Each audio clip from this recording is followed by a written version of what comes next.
So what is graphology? A very interesting question. Everybody who all have joined today is actually to understand what is graphology. Graphology, in simple words, is a science of your brain. It's a brain writing. Like we have X-rays of different, bone fracture, or we go for MRIs. It reflects exactly what's going on inside.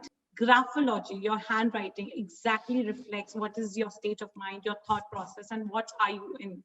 Which mood are you in? What emotions are you facing? That's what graphology is, and that's why it's called brain writing.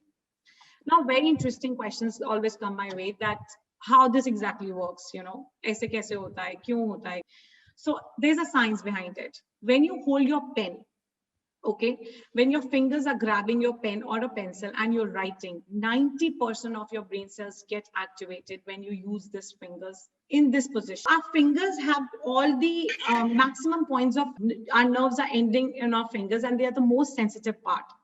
If we compare it with the other parts of the body, the fingers are the most sensitive part, the skin is most sensitive. So the moment we connect it or we put a pressure on it, and our 19 billion cells, 18 to 19 billion cells get reacted. There's a reaction that happens between these cells, and due to that reaction, that what is the reflection that comes out of it is in the form of impulse, which comes on the paper when we write with a pen. So whatever we are writing with a pen or pencil on the piece of paper, that is the reflection of the impulse of the chemical reactions that is happening in our brain. This is the science behind it, that the 90% of brain cells get. So when each of these cells, when they interact with each other, each interaction creates an impulse. That is an impulse. So we have a lot of nerve endings. We have one of the the highest number of nerve endings are usually found in our fingers. To create a personality sketch of the writer, and the way it works is that each of these impulses are represented in each of the dots that are created when you are writing, and multiple dots, they create lines, and these lines create different letters, and these letters create words, and that's it. That's where you have a handwriting sample. Grapho parenting, how we can actually use graphology when understanding a child, if knowing whether he's sad or happy, knowing what he's going through, is he going through any threat, communicating with your child, bonding with your child, all the challenges that I've mentioned in my creatives before is all that we're going to take up. Especially, when there are so much of distraction in present world for every child, they have external environment which influence them. They have other things going on. It's very important for an alert parent to know your child inside out. And graphology comes in a picture very strongly as a tool to help you do so. According to graphology, 90% of the person that you are when you are an adult is because of your parenting and how you were raised. But how it is going to help you, how it is going to give you solutions to your challenges, that is what is important for you to know. So most of the parents, do you think responsibility ends with sending your child to a good school and pay for fees and tuitions? Well, trust me, I have friends, I have been in a corporate world. It happens so many times that we forget, and we really don't get time to spend time and bond with our children because we are busy with corporate life, we're doing work 24/7, sometimes our partner is busy too, and child is left alone. It can lead to many issues, emotional withdrawn situations, aloofness in your children. It can create many nuisances, which we should be aware of. And if we can see those symptoms in the writing with the help of graphology, we can do a lot about it. Our entire wiring is happening when we are growing at our home. School comes at the later stage. So I will talk about programming, wiring of an individual, how we are wired, how are we what we are today, 0 and 1. So like the way computers, laptops, they all are programmed in a certain binary language, right? Similarly, in graphology, there's a concept of 0 and 1. By 0, I mean female figure. And by 1, it means action figure, male figure. So by 0, I mean it's a female figure. That could be any female figure, your mother, your grandmother, your aunt, your bua, your chachi, anyone, right? Whoever has an influence on you. And by 1, it is a male figure, which could be your father, your grandfather. That 0 to 7 is a programming of a child age. It's a very crucial age of every child. You need, why it is a maximum role to play? Because that time the child is dependent, completely dependent on a mother, a female. He needs security, emotions, care, love, which is given by the female figure, undoubtedly, right? And I don't want to disagree that, you know, parents, a father cannot do that. These days, fathers go ahead and do a lot of things, you know, definitely. My husband, I know, I see it at home, you know, that how much they do for the kids. But it is what the child naturally is seeking for is from the female figure when he's 0 to 7 years old. So please understand that for a mother, for a female figure, it's very important to spend very good amount of time bond with your child when he is 0 to 7 years old. The main wiring of that child is happening at that time. From 7 to 14 years old, right? Who comes in the picture? From 7 to 14 years, our male figure comes in the picture. Why? Because when child is all active, his physical body is all developed and all that, he wants to get into action. He wants to explore world. He wants to go out. He wants to try new things. Who's the one who coming in the picture now? Your father figure, any male figure, grandfather, father. They are the one, again, now child naturally seeks to a male figure in his or her life at the age of 7 to 14 years. They get highly influenced. They learn highly from their father at this duration of time. Doesn't mean that mother is not teaching anything at that time. So my child is 7 years old. I cannot think that, oh my God, my role is over. No. As parents, it is very important to know that 0 to 7 is where the mother has to play a more influential Crucial, role. Role. And from 7 to 14 is where the father has to be very, very influential. So, but it is always a team effort. It does not mean that 0 to 7, the father can just, denial of these things, you know, negligence of being there for your child when he needs at that certain age can lead to a lot of insecurities in the child, challenges like fears, and that could really lead to certain problems like he's not coping up, he's not cooperating, which we do see in our life as well. And that is because something somewhere which has not been right, which can be fixed. So challenges we have already spoken about. Now I'll quickly come to the expectations. What are the expectations? How are we going to work on solutions? And how can we really notice that this is happening with a child? So now, like we just discussed about what are our expectations being parents, I will come to some glimpse of handwriting of our magical mind, glimpse of a magical mind. How can you see? It's when I was introduced to graphology for the first time, I had my inhibitions as well. How can you really see that in the letter? But you will see that every person writes differently. It's just like your fingerprints. Every person has unique fingerprints. Even though when we start writing, our teacher, for example, there's a class of 20 students and same teacher is teaching them writing, you will notice after a period of time, every child will be writing it differently. Every person has a different writing because every individual is different and that reflects in our writing. In this slide, we will be discussing a few traits which are very well seen in children especially, and it is very important for teachers and parents to really identify these issues. These are small issues which later can turn into something big. 3 traits of success. What you need to be successful. Why do we expect a child to have good marks? Because for his future, and where that can be seen. Now we'll be discussing certain samples. So higher the crossbar of the T, higher is the confidence and the self-esteem of your child or you yourself, of any individual. The lower the crossbar of the T is the lower confidence and the self-esteem. When I said for good success, for achieving results, you need to set the right objectives, right goals in your life. The crossbar again plays an important role. Higher the crossbar, almost there's a proportion of third, fourth. If you have a crossbar right at this, little above from the middle, you are setting the right objectives for yourself, not too low because you don't have low esteem, and not too high because you are not overconfident. You are setting just right objectives and goals for yourself, which are achievable as per your potential. Another trait that we say, procrastination. Whatever you are setting to do, your actions, you cannot just procrastinate. You just cannot sit and imagine this will happen, or think about something else and not get into action. So every T bar which is behind your T, the stem of the T, reflects procrastination. The letter T, if you see the formation, the formation includes a vertical stem, which is followed by a horizontal crossbar stroke, which is just which cuts this vertical stem. So in graphology, the vertical stem depicts or denotes the opportunities that this person has received in his or her life. And the opportunities, I mean, it's a general term. Opportunities can be in any sense, in any aspects.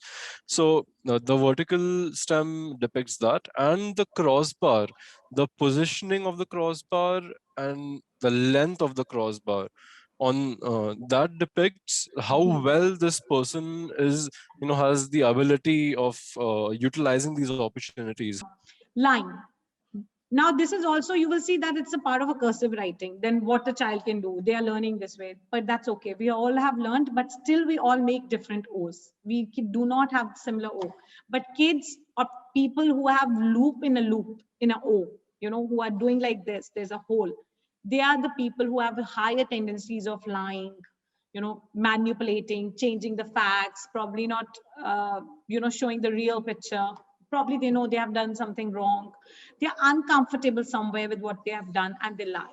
If you see the horizontal crossbar, which is very lengthy and very, very much extended, that means the person has very high enthusiasm. If you see the opportunities is the vertical stem, and the horizontal crossbar is not even touching. So this person, whatever opportunities this person has received, they have much more higher expectations, and they just set really unrealistic goals for themselves, which Yes. most often, like 80-90% of the times, they won't be able to fulfill these expectations because they are just unreal. It's sort of like daydream. If we take an example, if there are 4 students in the same class and all of them have each one of these letter T's. So the first student with the over the bar letter T will not do much hard work, but will dream of, oh, I'm gonna come in the top 3 in my class. Just unrealistic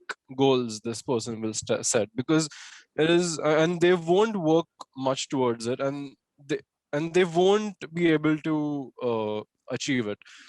So if we come to the second student with the high bar, this person will set realistically high goals for themselves, and more than often they will be able to complete it, because if you see the horizontal bar is very, the crossbar is very thick, and it's a good usage of ink. It's a positive usage of ink. If we come to the third student, the midpoint, this person will not have high objectives, but he will not have low objectives as well. He'll just be like, huh, theek hai, I'll be one of the crowd, one of the pack. And the fourth T that we come to is the low bar. These people will just set really low objectives for themselves, and yeah, they just don't feel the urge to achieve high things in life. And you really have to look at the whole handwriting once again. In fact, Yeah. sometimes there are students, I've seen certain writings while I did my analysis, that certain times somebody is really successful and still they have a very low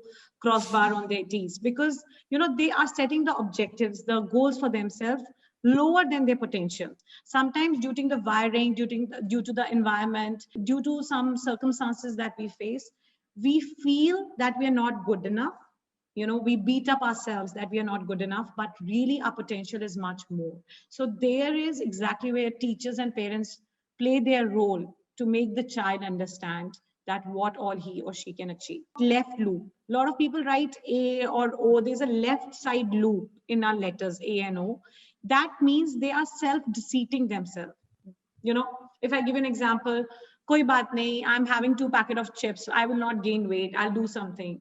It's okay. It's okay. Again, a self-deceit. Koi baat nahi, I'm sitting on the last day. The exam is tomorrow, but I've not started studying. मैं अभी कर लूंगा, हो जाएगा, 2 ही तो chapters हैं. Again, you are deceiving yourself. You have developed certain traits due to certain wiring of while you were growing up, 0 to 7 years, 7 to 14 years. Certain things you have absorbed from any one of influencing figure, that you have developed this trait and you are deceiving yourself. Then the third point I spoke about was completion of action. Another important thing Yes. to be successful, to achieve what you want to achieve as a child or as an individual. Whenever we start a letter and we bring it back, is a completion of our action. This is a lower zone writing. Again, we'll speak about that a little later. But when we complete our letters, whenever we started an action. Every letter is a thought that leads to an action, and we complete it, we bring it back. It means we are executing whatever we have started. A lot of people are very good at planning, starting new things, but they're not able to complete it. That's because, again, certain traits that we have and that can be worked on. Size of the handwriting. I also spoke about high concentration. Again, a very common problem of every parent, which we really need to speak about. High concentration, lack of focus. I face that in my own child. I've been practicing graphology with him, and I can see the difference indeed. You can see a human figure, a human stick figure, with the head being in the upper zone, the middle zone having the hands, the stomach, and the abdomen area basically in the middle zone, and the lower zone purely being the legs. So the idea is that the upper zone depicts the zero programming.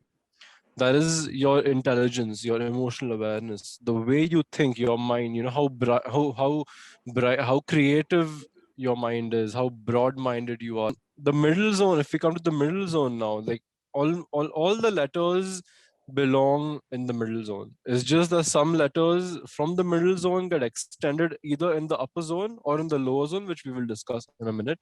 So if you see the letters like A and O, A, E, O, U, W, M, and all of these letters they belong only in the middle zone. So the middle zone depicts the daily activities, like your social activities, how you talk to everyone else, your communication skills, your eating habits, your just everything that you do daily on a daily basis. The next zone, the lower zone, if you see in the example over here, the letter G and the letter Y, they have loop formations. Please pay attention. They have loop formations going deep in the lower zone. The lower zone is more of, so the lower zone depicts areas of the number one orientation, the one programming, like, action orientation, how well an individual finish the task. Will the person leave the task unfinished, incomplete, not feeling satisfied after completion of task? All these things get depicted in the lower zone. Now I come to the teacher's point of view.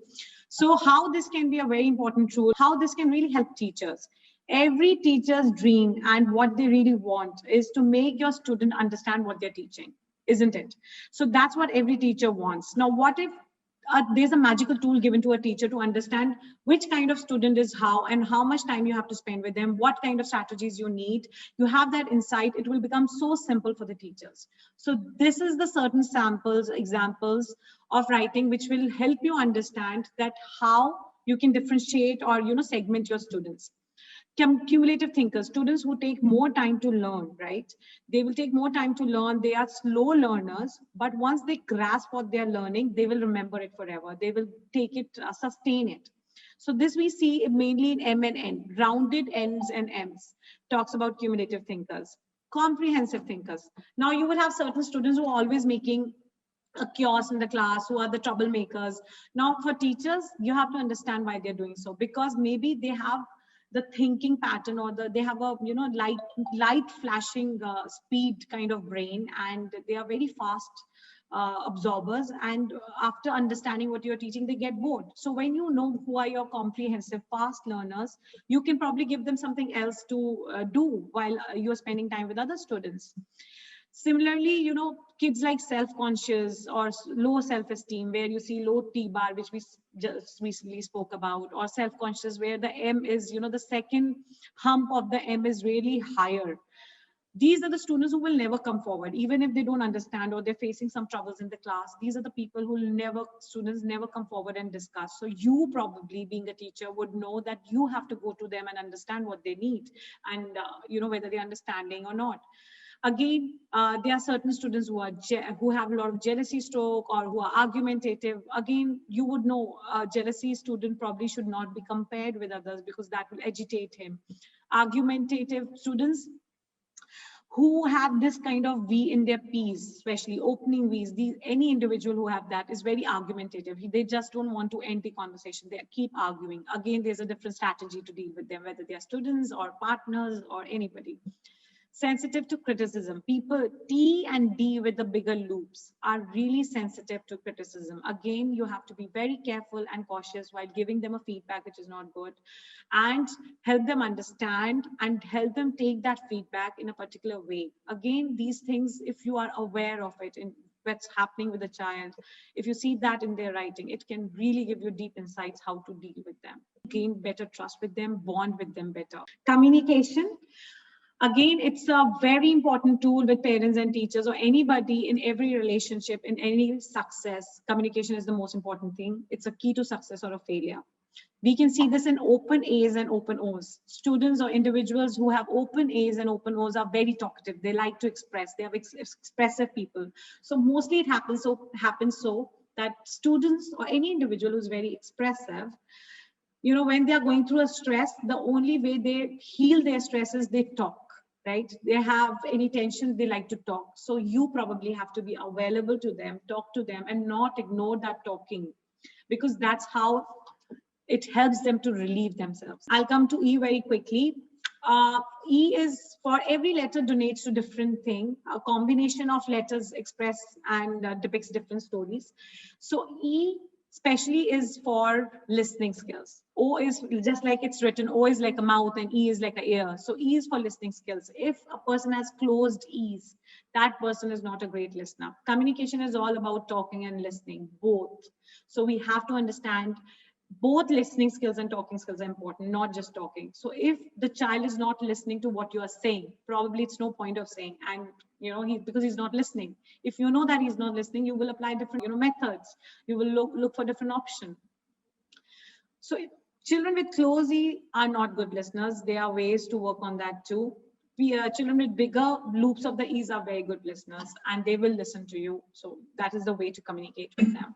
Also, one thing I would like to share, the people who have closed E loops, they will have stomach issues and digestive system issues. Absolutely. In fact, graphology does tell you a lot about mental and health problems. So graphopathology is basically the process of identifying health issues through handwriting analysis. And this is done specifically because the illnesses with your mental health get manifested in your body, and prolonged such prolonged manifestation eventually leads to a very serious and very obvious physical health issue. For example, the most basic one which all of us know and probably deal with is stress.